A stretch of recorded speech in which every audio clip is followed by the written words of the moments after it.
Welcome back to the podcast, you guys. This week we are in for a treat. We not have only one expert, we have three guest experts today. I cannot wait for us to dive in and learn everything we can about brands from them. Hello, my creative friend. Welcome to Creatives on Fire. Are you oh so tired of the constant struggle to keep up on social media? Do you wish you had more time freedom to actually be creative?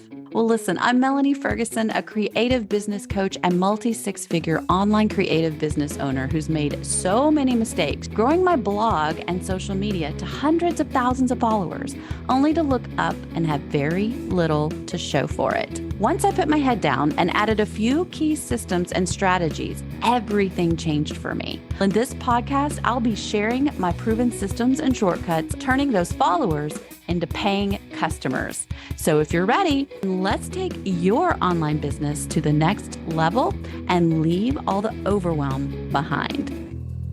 Well, hey, this week we have three guest experts that are going to share all about brands. I cannot wait to introduce them to you. First and foremost, we have Miss Kristi Bissell from the Pickled Rose. Kristi, welcome to the podcast. Thank you. I'm so glad to be here. It's so awesome to be among such talented ladies. I agree. It's so exciting. Okay. And then we have Miss Sarah from Simply Southern Cottage. Sarah, welcome. Thank you for having me. Good morning, everybody. And then we have Kelly Ballard. It's like we're on The Price is Right. Kelly Ballard with CityGirl meets FarmBoy. Kelly, welcome to the podcast. Hi, friends. So excited to be here. Yay. Okay, let's dive right in. We don't want to lose a single second of all the goodness. I will definitely put all their info in the show notes as well as all their past single episodes so that you can get to know them a little more personally and listen to those. Okay, so we're talking about brands. We've spent a lot of time learning about how to find them, how to negotiate with them, how to secure long-term relationships and all the things. But I want to just start out by asking each of you, how did you land your first ever paid brand deal? And we'll just start with you, Kristi. Wow. I think I just got really lucky. I'm kind of a veteran on here. I feel like I've been on here for about 8 years. And when I started gaining traction and getting followers, and brands just started reaching out to me with literally without me doing anything. And so I kind of got lucky there in the beginning. I feel like it was a little bit easier a few years ago than it is now to get brand deals. But so I just had a company reach out to me. And I remember my husband questioning me saying, is this legit? Is this real? And it was. And so we worked up a contract and it was great. I worked with them a couple of times over the years. Good. Awesome. Sarah? Yeah. So my first paid brand deal was with Nations Photo Lab. And it was literally an email that I woke up to one morning just asking, did they want to work with me? And I remember it was a deal for $300. And I believe it was an in-feed post. And I sent in pictures and they framed them and sent them back to me. And I remember thinking, oh my goodness, if I could just get one $300 deal a week, like that would be amazing. And obviously I've been in it a long time, like Kristi, that was about 7 years or so ago for me. And now it's exponentially more. Kelly? I love what Kristi and Sarah said. I think all three of us have been on here for quite a long time. I'm in my 8th year as well. And it does seem that brand deals seem like you got to do a little bit more work than in the past, but they are still absolutely possible. I believe there's room for everybody in this space. My first brand deal was something I had to hustle that was paid. I was always using the Zircon stud finder and always tagging them whenever I use them on my products or my projects. And eventually they started to notice and said, hey, we'd love to work with you. And I had to get a lot of deliverables. It wasn't, because it was my first brand deal, it was $500 and I had to make a YouTube video. Back then a reel wasn't a thing. So it was just a regular video post. So I really had to hustle it, but to me, it was worth it because I landed a relationship, which in turn turned into many more brand deals with them. That is so exciting and awesome. And thank you guys for being so candid and sharing here. All right. So I think that a lot of us want to know what were those steps that you took? Like, when did you make that mind shift? Okay, I think I want to work with brands. And then when you started being actually on purpose about making an effort to connect with brands, what did you do? How did you do it? We can start with Sarah. Yeah. Honestly, and I don't know if it's the same for Kristi and Kelly, but mine really happened organically. When I started my social accounts, it was not my intention to be like full-time content creating. And it just happened. People would start reaching out. First it started with, product exchange for promotion on my platforms. And then it became very evident that I could turn this into a career. And so there have been times that I have 100% pitched brands. But as my account grew, I would say that 90% of the brand deals that come in organically, either through my DMs, through emails. And I don't say yes to every single thing because some things are not a fit for my brand or my platform. But I think the big takeaway for me is that I consistently show up in my space every day, whether it's in stories or in feed or both. And I provide high quality content, meaning that when I work with the brand, I tend to over deliver because I want them to keep coming back for more. And so the quality of the content that I produce on my feed, I feel like attracts those brand deals that come in organically. Awesome. That's all good stuff. Kristi? I agree with Sarah. I think in the beginning, a lot of mine was very organic. Also, it just came in naturally, and that was so great. And you find brands that you want to work with, and like Kelly, you just start tagging them, and you're using their product, and it's something that you actually love. And I like to promote brands that I actually use and I actually love. So if you already use it, a big one for me was I started working with Technivore and Mocha Master. I have used their coffee maker forever and have loved it. And my brand manager at the time, we had conversation, and I said, "Do you think we could reach out to them and do some sponsorships and with them?" And so she did, and they agreed, and they actually sponsored a weekly segment that I used to do for a couple of years on my page called Coffee and Crafts. And I had so many deliverables that I had to do each week. And they would sponsor it. And it turned into, a monthly salary that they paid me to promote them once a week when I was doing my crafts. And so, but it was because I was tagging them constantly and always talking about how amazing their coffee brewing machines were, that they said, "Hey, this is somebody who really likes our product. Let's work with her and see if she can promote us." Love that. And Kelly? When I started finally realizing that brand work was actually a possibility, not just for trade, because just like Sarah said, generally in the beginning, when you're maybe a micro influencer, you are going to be giving a lot of deliverables for trade, but that is building up your social media resume, right? So that you're showing brands that you actually can do the work. When I started realizing that I could actually get paid for this content, I very intentionally would plan a project, figure out what I wanted to use, reach out to those brands with a pitched idea of, "Hey, I would love to connect with you. Are you working with content creators currently?"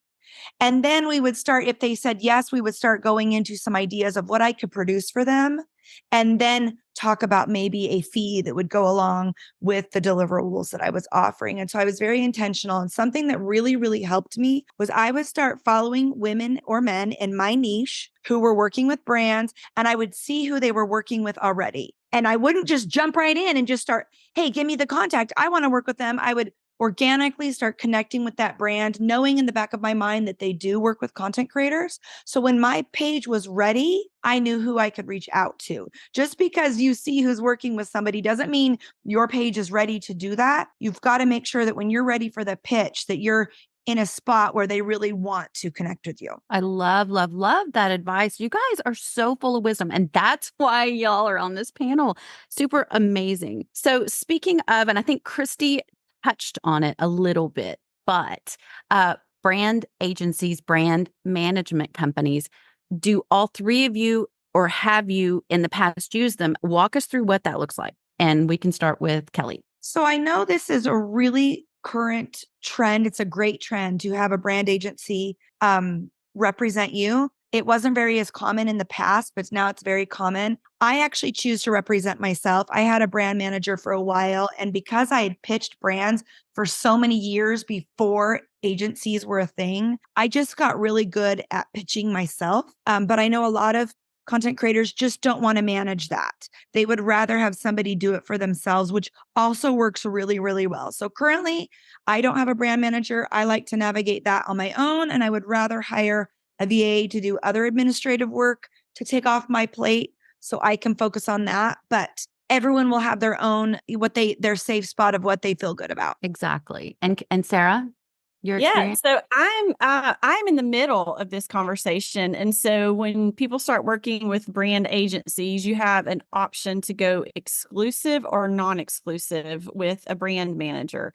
And so I am non-exclusive with an agency, which means that for the most part, I still manage all of my own brand deals, because a lot of these agencies do require you to put their brand email address in your profile on Instagram. And I don't want to do that. Like, I don't want to lose control of my email because I'm not only getting brand deals, I'm getting press requests and podcast requests. And so I want to be able to respond to that email immediately. So I'm not willing to give up my email address and my profile. However, I am non-exclusive with an agency. And so what that means is that they do actively pitch me. They do actively bring me deals. But for the most part, I still manage all of my own collaborations. Got it. And Kristi, how does yours work? I am currently not under a brand manager. I was for 3 years. It was a 5-year contract, and I could opt out after 3 years. And I chose to opt out. There were a lot of great things with my brand manager. She negotiated a lot of great deals and brought me a lot of work. But in the end, I'm kind of like Kelly and Sarah. I just felt like I lost control of my brand. It was exclusive brand management, and I didn't have any control over my brand anymore. And so for a lot of reasons, it just kind of led to that point that after the 3-year opt-out clause, I chose to get out and just do it on my own. And so I'm not sure that I'll ever sign with another manager again. I really like having that control over what I do. Definitely. That is all such good advice, you guys. When you have worked with brands in the past and you have probably done one-offs, but you've also, I think, probably each of you secured long-term relationships with brands. Can you walk us through the differences and which one you prefer? And we can start with Kristi. I love long-term relationships because you can you can count on them each month, or you usually will set that out in your contract as to what the deliverables are gonna be, whether they're once a month, or sometimes it might be a 3-month thing, a 5-month thing. I did some stuff with Michael's stores, and we had a contract where I worked with them for about a year and had certain things that I had to deliver to them each month. And it's just, I don't know, it just kind of, you can breathe a little bit easier when you know that's coming, especially in the beginning when you're getting paid for these and you want to know that, oh, this money's going to be coming in. And so you can expect that. And that, although one-off deals are good too. I mean, I call them filler. They're like filler things, and you kind of use them. And maybe I'll reach out a little more to a brand when I don't have the long-term relationships with brands coming in. And so I'll kind of reach out and do those little filler. I love things. that. Filler. I want some filler deals. All right. Right, exactly. And Kelly, how about you? I love what Kristi said. I 100% agree with her. Long-term deals are so nice because you're really creating a long-term relationship that you love. And I always have to tell myself, as well as my students in my courses, is there is a human behind that square. So anytime you're responding, every time you're communicating versus email, when you are warm, kind, respectful, they feel that in return. And when you're rude, demanding, impatient, they also feel that. And in the end, sometimes you will lose a brand deal just because maybe your etiquette was not very kind and professional. And so I think that's one of the keys of building a long-term relationship is truly making connections. And what Sarah said earlier is over delivering, especially if it's a brand that you want. I remember Home Depot. I had to work 2 years to finally land my first Home Depot brand deal. And you can better believe I over delivered exponentially because I wanted them to see that I was a valuable client to have. And that has landed me years and years of content creation for them with the over delivering. So I really think relationship and over delivering, and then absolute filler deals are amazing. They help bring in the income. And sometimes you might not want to do a long-term relationship because you're not even sure you're going to love the brand. So it's nice to do a one-off situation and then you test out the waters. I love that. I love that. And I think I called it a try each other out campaign because we're, trying them out as much as they think that they're trying us out. Sarah, what about your long terms versus your long? I agree everything that Kristi and Kelly said. And I'll also say that if you can work with the brand long term, it really behooves them because it builds credibility with your audience. And so I think about specifically Eufy security systems. So I've worked with them, probably 3 or 4 years now and signed a year-long contract up front. Kristi talked about this. Like it is so just, it's a security thing for me financially, right? Because I know that I can count on this income to come in over the course of the year. And I truly drink the Eufy Kool-Aid. I have all of their cameras at my house. I have them all at the villas. I just added them to the house I did for Magnolia Network. And when my people consistently see me talking about Eufy and showing the footage, like it builds credibility for them, which converts into sales, which then makes them want to continue to work with me. Yes. And speaking of contracts, do you guys have people review your contracts? Or I know Kelly said she's pretty good at reviewing her own. Anyone else want to chime in about their contracts and having someone look at them first? Yeah, I review my own, but again, being in the business like 7 years now, like I know what to look for. Like never sign your content over for usage in perpetuity. Like my early days, oh my gosh, like I would sign away my life, not knowing the things that I know now. So I would say if you are newly starting out as a content creator, it would really behoove you until you learn the terms and lingo to have somebody look over your contract. Otherwise, you're going to sign your content away forever and ever. Amen. So speaking of signing your content away, does anyone here feel like they can talk about white labeling, whitelisting, and share a little bit about like what that is? And do you offer that? I would love to pop in. I know Sarah and Kristi will both have tips on this, but going back to the first of addressing your contracts, if you are unsure about a contract, there's a wonderful content creator named Kenny Hartman. If anyone follows Liz from Miss Liz Did It, her husband is a patent and trademark attorney, and he has started launching, reviewing, and helping people with their contracts because otherwise you are spending hundreds and hundreds of dollars an hour to have somebody review. I'm lucky. My husband is a patent and trademark attorney too. So I'm married to one. So he helps me a little bit. But just like Sarah said, just read it. Make sure you read that fine print because you can sign your life away. And dang, that can be a roughie. One of the great ways about starting to earn money now is through UGC content and whitelisting.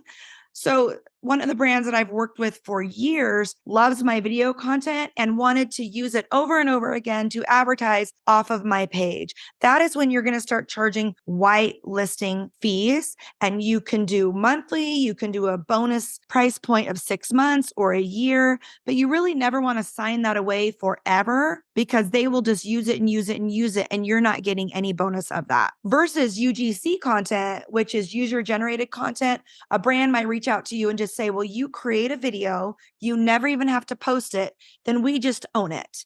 And that's a great way to start earning money. Generally, they're not going to pay you as much. And as long as there's not a lot of brand awareness within your video, meaning your home, your kitchen that everybody loves, or a lot of your face, then I would do UGC content. But if it's definitely all about your brand, I would not sign that away. But it's a great way to earn extra revenue. Love that explanation. It's super easily confused. Because they want access to your back end and all the things, and it makes, you a little bit nervous. So I love that you're talking about just making sure that you're wise about making those decisions. Kristi, what's your experience with it? Yeah, I totally agree with what Kelly said. I think that was what, for me, one of the advantages of having a brand manager for a while was because she did negotiate all the contracts and she had a legal team that she worked with. But before we signed anything, I wanted to go through every single piece of that contract. And she really educated me on the different legal terms of, perpetuity and UGC and whitelisting and all that stuff. So, I mean, she really helped me with that. So now I feel like I'm on my own. I can kind of take charge of that myself. But yeah, I agree. Don't ever give anything away forever. That would be, your biggest mistake. Sarah, have you whitelisted anything for a brand before? I have, and I have 2 points I want to make on that. So typically, and again, we all run our businesses differently, but I usually will include or try to include 30 days of whitelisting in the initial contract and then, see how it performs and then go back to them at the end of that 30 days and be like, hey, how do we do? Did you get a lot of sales from this? Do you want to continue to use this contract for, 3, 6 months, a year? And then you charge a percentage like based upon that. So I have whitelisted. And the second thing I want to say is that I have a relationship with a sheet company that we've worked together for years and years. And I actually approached them about boosting out one of my blog posts that includes an affiliate link.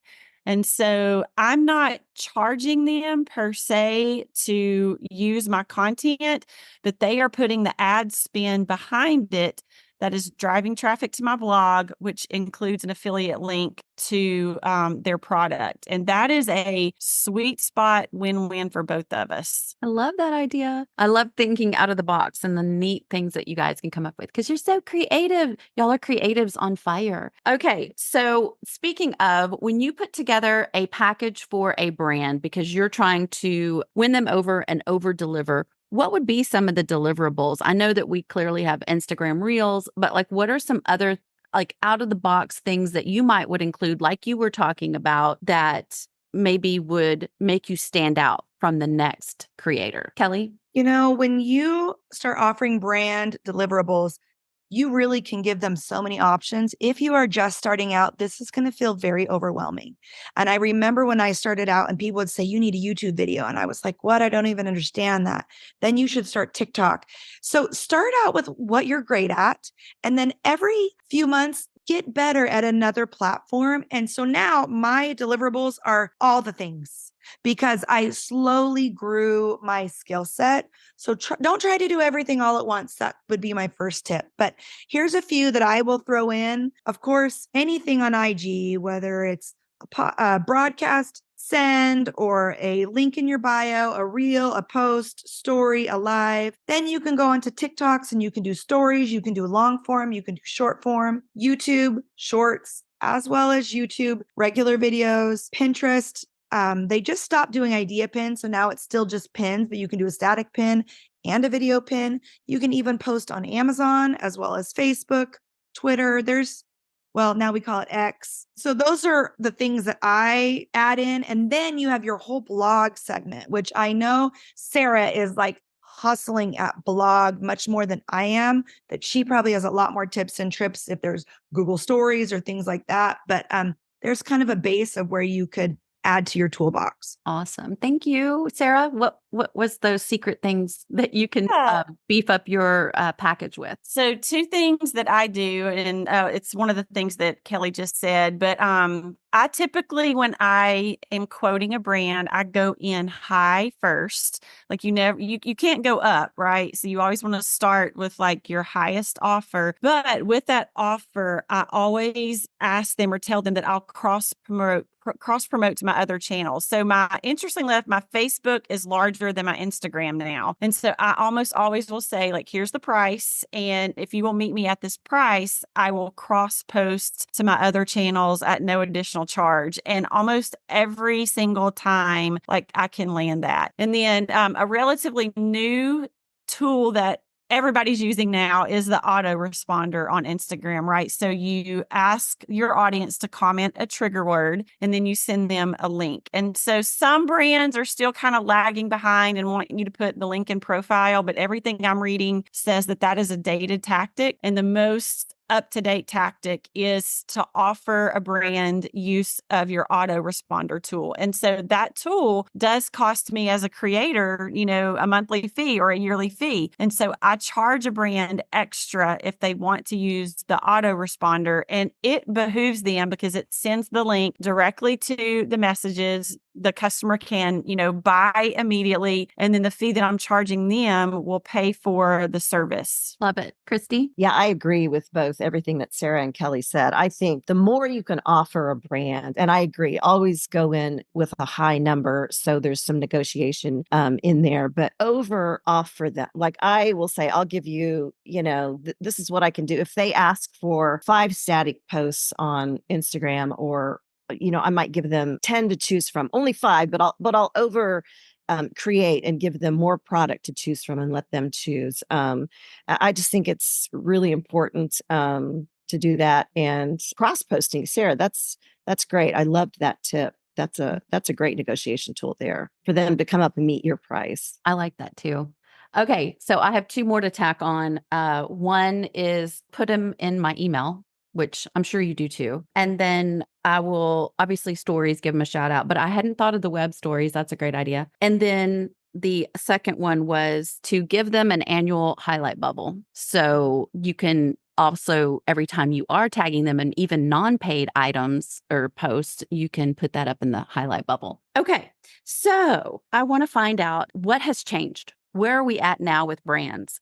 What have you noticed brands doing lately? What have they shifted away from, moved towards? And also with that same vein, how has your pricing changed? Do you go up on a brand you've already worked with before in the past? And how do you do that? Like, what do you say? I know that's a loaded 2-part question, but what have you seen change? And do you change your pricing if you've worked with them in the past? Okay, so we'll start with Sarah. Gosh, I'm having to think through this.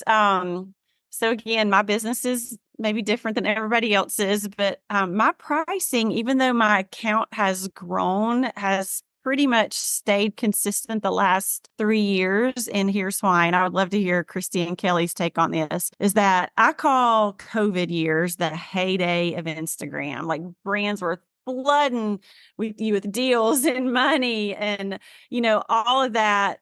But what has happened since COVID is that engagement has dropped, right? And so in the heyday years, I was getting like 5, 6, 7,000 likes on a post, and now my engagement and my reach has dropped. And so because of that, my pricing has pretty much stayed level, even though my account numbers and followers has grown. Does that make sense? So that's the first thing. And then the second thing I'm seeing, and I'd love to hear what Kristi and Kelly say about this, is that I'm seeing more brands want to go in and pay you with affiliate commission. And I don't always do that, but sometimes I will, especially if they are on Amazon. And if I can link you in my Amazon storefront and I like to know it, that is not my first choice of brand deals. But if I've got a week where, I don't have anything else on target, or on tap to post, then I will accept some affiliate only commission deals. But I'm seeing more and more brands trying to work with you on an affiliate basis rather than a paid basis. Got it. And Kristi? I agree with that 100%. I have really struggled since COVID, the heyday years. I feel like for me, and this could probably be a whole other podcast, but I feel like the competition, and I hate to say that word competition, but there's so many more people on social media now doing what we've done for 7 and 8, 9 years, whatever. And so it's harder to get the attention of a company unless you've already established that relationship, which then goes back to the long-term relationship. So that's always great. But for me, my account, my Instagram account individually and personally, I have not grown in 2 years. I have not grown. My engagement is down. My followers are down. And which clearly I'm probably not delivering what my followers want to see. I don't know. I'm struggling with that really bad right now. And so when I go to reach out to brands, they're more likely wanting to offer an affiliate fee. They want you to become, sign up for their affiliate program. And yeah, if I really love the product, or like Sarah, you can link it to your LTK or your Amazon storefront or whatever. That's great. But man, I just miss those days when, they would just say, okay, we want to work with you for this set amount of money, and you can negotiate that a little bit. And that's great. So for me, that is what's changed, and it's frustrating. Yep. Kelly? It's the same. I feel like engagement is absolutely down. And so it does make it harder. Gone are the days that you had to have a really big account to get a brand deal. Anyone really at this point, if you have a couple thousand followers, you can land brand deals because generally a micro influencer is going to have better engagement than accounts who have over 100,000 followers, which the three of us do. And you do see a tank, especially after those hard years, what engagement is down. I think people are out, they're doing more.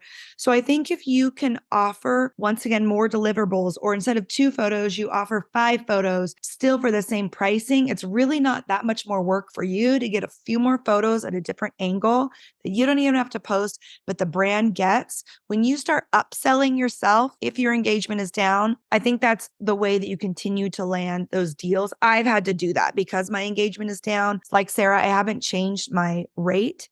And sometimes I even have to upsell. But I just think that's the way, throw in more pictures or whatever. And then I do feel like long form was the only way on YouTube to pitch to a brand. But even long form on Facebook is doing really well right now, over, 2-3 minutes.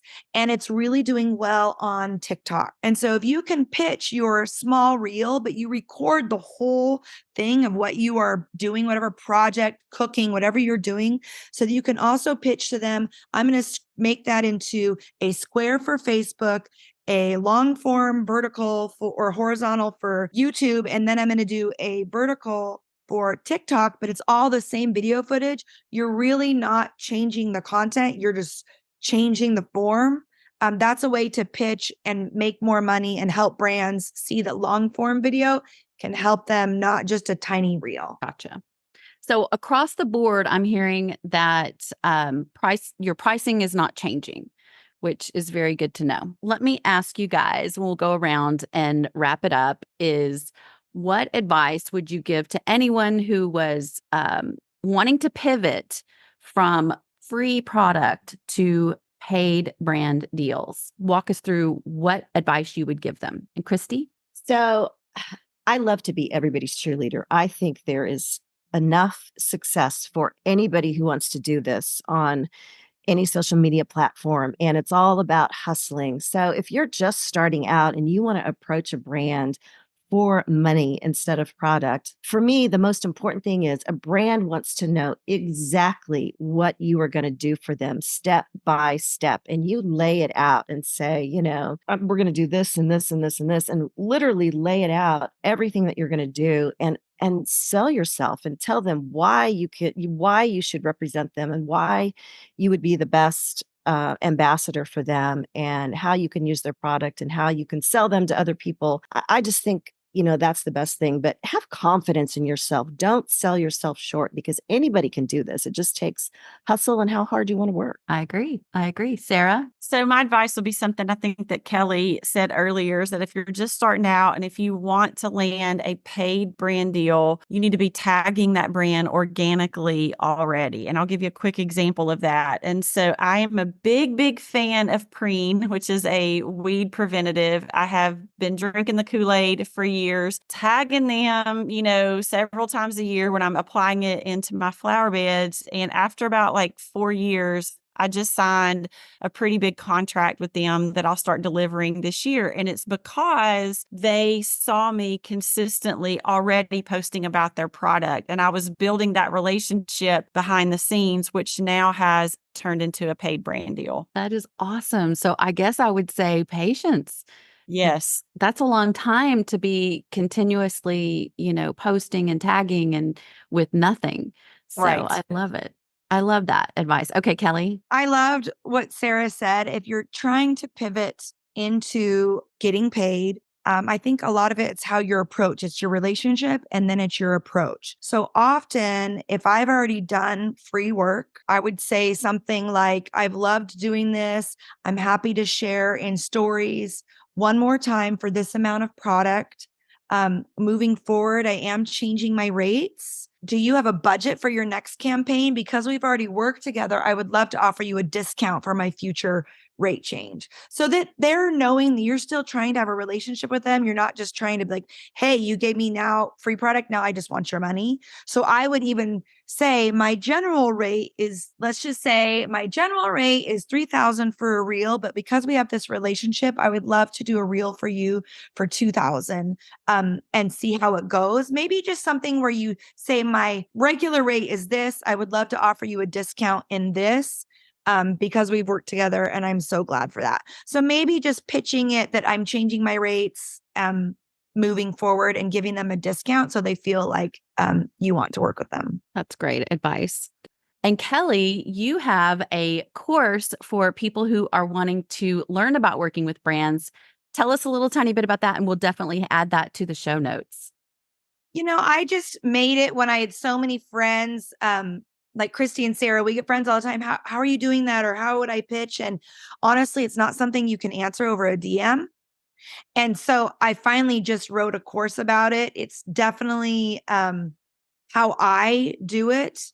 And I price it really inexpensive because it's just not my bread and butter, but it's easier for me to share that than walk it through with somebody over like a phone call, because it just takes time. And so, yes, I do have a course that's about starting a page, growing a page, and then doing brand deals and ways to just check your engagement, all those kind of things. So I was sending that to you. I'll put it right in the notes for you. Awesome. Okay. And I think she's offering us a discount too. So you guys be sure to check the show notes for the link and the discount code. And I'm excited to check it out. Thanks, Kelly. You bet. Okay, I want to do a quick little, I don't remember what they call it, but when you just kind of like I want to call it a bullet round, but where you just kind of, does anybody know what it's called? We're going to just go around really quick. And just the first thing that comes to your mind. Okay. All right. So, and we'll go in order of introduction. So we'll go Kristi, Sarah, Kelly. Favorite brand collab company? Michael's. Martha Stewart. It's a good one. Mine is Home Depot. Okay. Longest brand relationship? Oh, it's back to me. Longest brand. This is a new one. Tuxton. Home Chef. Mine is Mirror Mates for bathroom mirror frames. Most profitable brand collaboration? Dawn dish soap. Hertz Rent-A-Car. Who would have thought, Sarah? I love these. Kristi, these are good. We got to talk after. We got to talk. Mine still is Home Depot. I feel like they pay me the best for the work that I create. And that's all I've got. So you ladies have been such a breath of fresh air. I've totally enjoyed having you guys on the podcast. We'll have to do this another time again, because I know we're going to have tons of new questions as time passes. So thank you, thank you, thank you. Thank you. Bye. Thanks for having us. Bye-bye. Thank you so much, my friend, for tuning in each and every week. If you learned something new or were inspired from today's episode, I would be incredibly grateful if you would take a minute and just leave a review. Bonus points if you share this episode by screenshotting it and tagging me on social at Creatives on Fire Podcast. I'll share you in my stories when you do. In the meantime, keep rocking your business, and don't forget, no one else will ever be you. And that is your creative superpower.